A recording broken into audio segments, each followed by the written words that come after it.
Olá, seja bem-vindo a mais um vídeo do canal Câmbio Descomplicado. E assim como eu prometi para vocês no último vídeo, eu trago hoje notícias sobre uma grande mudança, uma outra grande vitória para o mercado de câmbio, que são as novas regras de IOF, Imposto de Operações Financeiras sobre Câmbio. Então, fique comigo até o final desse vídeo para você saber todos os benefícios que nós vamos ter a partir de agora, já por conta dessas novas mudanças, feitas por um decreto do governo, né? Então, o executivo produzindo um decreto que alterou aí a alíquota de IOF câmbio para algumas operações, e também duas publicações do Banco Central. Então, eu quero te convidar a ficar nesse vídeo. Se você ainda não é inscrito, por favor, inscreva-se para que você possa receber as próximas notificações, ficar por dentro de tudo que vamos publicar sobre câmbio esse ano aqui. E se você também puder dar aquele joinha, eu te agradeço, porque ajuda bastante a gente aqui no canal. Então, eu te agradeço bastante. Obrigado por assistir, obrigado por curtir, por comentar. Comente esse vídeo, e que é muito importante também para o engajamento do canal, tá bom? Vamos lá, então? Então, vamos falar desse tema bem importante. Muita gente aguardava essa mudança, e eu quero começar falando para você sobre o pleito que foi feito em novembro do ano passado pelos bancos ao Banco Central. Quero falar sobre a substituição da LIBOR, que é a London Interbank Offered Rate, a taxa básica de juros usada nos contratos de trade finance. É uma taxa muito utilizada para os contratos internacionais de financiamentos e empréstimos. Quero falar sobre a publicação do governo, as publicações do Banco Central nesse sentido, o que mudou e resultados práticos. Vamos lá, então. Primeiro ponto foi que em novembro do ano passado, os bancos se reuniram para fazer um pleito ao Banco Central, e este pleito era sobre a questão da mudança de taxa de juros das operações de financiamento de comércio exterior e empréstimos internacionais, por conta da cessação da LIBOR. Você sabe que os reguladores internacionais estavam pedindo a cessação da LIBOR, ou seja, deveria terminar. Os bancos deveriam parar de utilizar a taxa LIBOR como taxa de referência para cobrança de juros nas operações de empréstimos internacionais e financiamentos. Então, você tinha a LIBOR, e que era muito utilizada, e de acordo com as instruções dos reguladores, os bancos, a partir de janeiro desse ano, deveriam parar de utilizá-la e deveriam começar a utilizar as novas taxas. Por exemplo, para dólar, a LIBOR deveria ser substituída pela SOFR. O que acontece é que a LIBOR tem um critério linear de cálculo, e a SOFR ela é diferente, ela é exponencial, ela pode ter juros simples, juros compostos. Então, os bancos tiveram que fazer um grande trabalho para começar a substituir essas taxas de juros. Ok? O modelo até então utilizado era uma taxa simples, linear, que era a LIBOR. E para outras moedas, a gente também teria a substituição, né? Você tem a Eônia, a Sônia, a Tonar, JIBOR, enfim. Ou seja, as moedas impactadas, moedas que não dólar, seria a Libra, né? O euro, o ien japonês e franco suíço. Então, os bancos tiveram que se adaptar para começar a trocar, então, seus fundings, suas tomadas de fundings, a captação de recursos do exterior e os financiamentos e empréstimos que eles concedem aos seus clientes, baseados, então, nas novas taxas de juros, ok? O problema é que a legislação do Banco Central, a resolução CMN 3844, a circular 3689, elas trazem uma regra antiga, né? Traziam pelo menos uma regra antiga, de que qualquer mudança do indexador da taxa de juros seria considerado como uma repactuação. E aí você tem uma regra que qualquer repactuação, você teria que pegar o ROF antigo, que é o Registro de Operação Financeira, onde estava a taxa de juros, substituir por outro, e nesse outro, então, você teria que colocar, então, a nova taxa de juros. E, ao fazer isso, você precisava fazer operações simultâneas, ou seja, ingressos, né, simultâneos, ingresso e saída, operações simultâneas e simbólicas, apenas para registrar, para vincular esse novo registro, né, nessas operações, nesses contratos de câmbio, e o contrato de câmbio tinha aí, né, a questão do gatilho do IOF, ou seja, em que momento se aplicava o IOF para essas operações?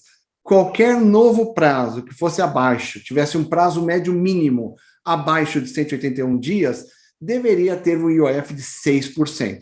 Portanto, olha só o cenário. Os bancos vão existir, vai deixar de existir até 2023, ela ainda tem divulgações para alguns períodos, mas na medida em que os bancos trocam o indexador nas operações de seus clientes, se o prazo médio mínimo próximo, ou o que falta para liquidar a operação, fosse abaixo de 181 dias, então a empresa teria que pagar 6% de IOF.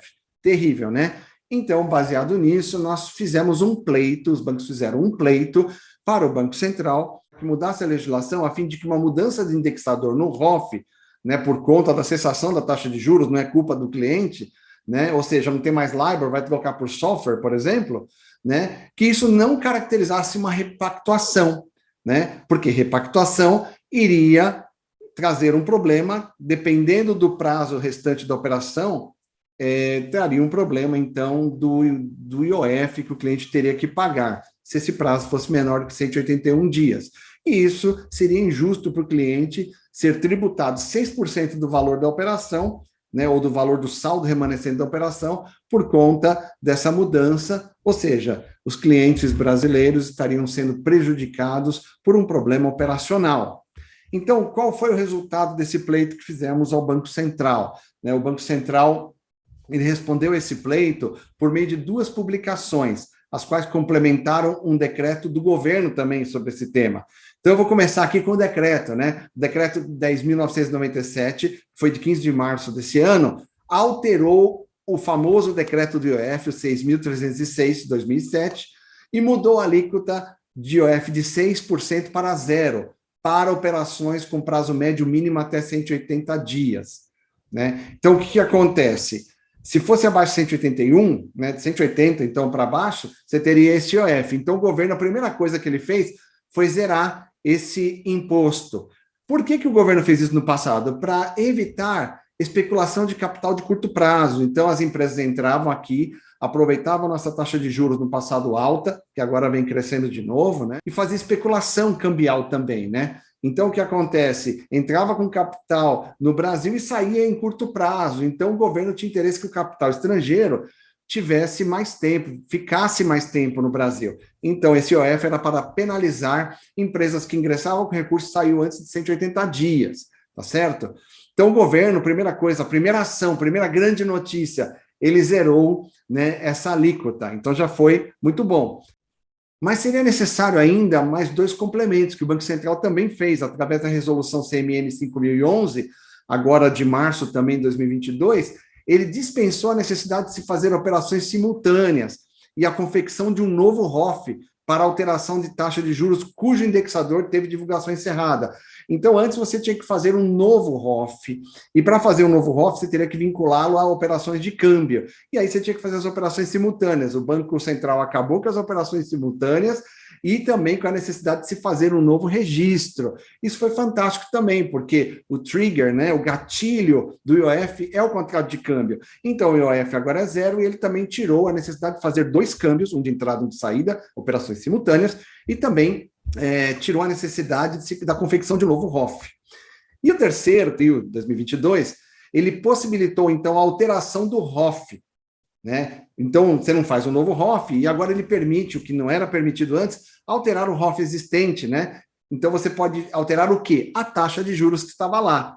Então, com essas ações, o Banco Central, mais o governo, através do seu decreto, acabou com este problema, né? Que seria um problema técnico, um problema operacional, onde, por conta da legislação antiga, os clientes poderiam ser penalizados por uma coisa que eles não tinham culpa, que é a cessação de uma taxa de juros internacional, né, e a substituição por outras. A simples substituição, na nossa opinião, não é uma repactuação, mas por conta de toda a estrutura que a gente tinha nas legislações, era considerada repactuação. E agora quero mostrar rapidamente para você um quadro dos outros benefícios que o decreto 10.997 de 2022 trouxe, né, outros benefícios tributários, né, que esse decreto trouxe para a sociedade.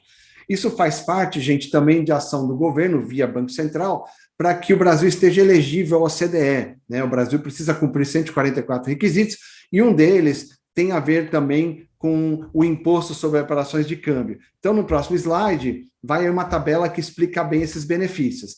Então, como você pode ver na tela, ele alterou o artigo 15b nos incisos 7, 9 e 10, né, colocando aí um artigo 15c2. Então, o que acontece? Nas operações, vejam só esses três tipos de operações. As operações destinadas ao cumprimento de obrigações administradoras de cartão de crédito, ou de débito, ou de bancos comerciais ou múltiplos, na qualidade de emissores de cartão de crédito, decorrentes de aquisição de bens e serviços do exterior efetuada por seus usuários, tinha um imposto de 6,38%.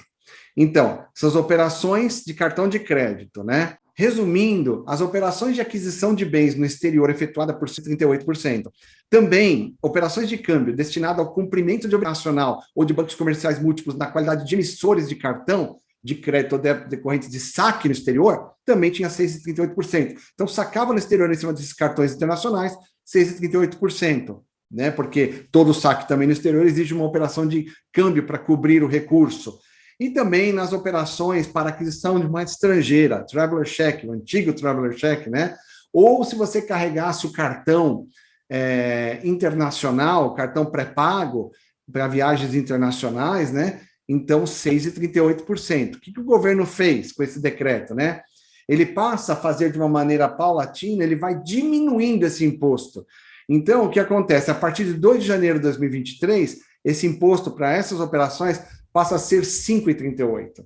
E depois, em janeiro de 24, 4,38. Janeiro de 25, 3,38. E assim por diante, tá? Então, por exemplo, em janeiro de 2027, será 1,38. Então, o governo vem diminuindo esse imposto sobre essas operações de câmbio.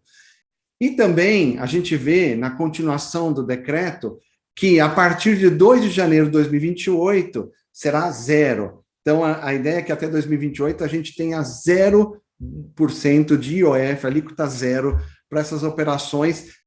E aqui também, nessa parte do decreto, a gente tem mais duas coisas aqui, né? As liquidações de operações de câmbio liquidadas a partir de 3 de maio de 2016 para aquisição de moeda estrangeira era 1,10 Ou seja, desde 2016, quando você compra moeda estrangeira, você tem o IOF de 1,10% na aquisição.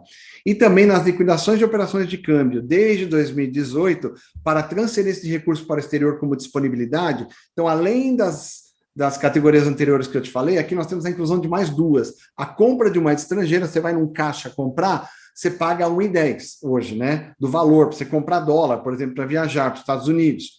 E também, se você faz disponibilidade, ou seja, se você manda para a sua própria conta no exterior, hoje você paga 1,10%, que é o imposto para essas remessas com a natureza de janeiro de 2028. Essas operações serão, enfim, o governo traz aí esses benefícios para nós, né, que paulatinamente nós teremos aí a redução da alíquota do IOF até chegar em 2028, onde será zero para essas operações, né?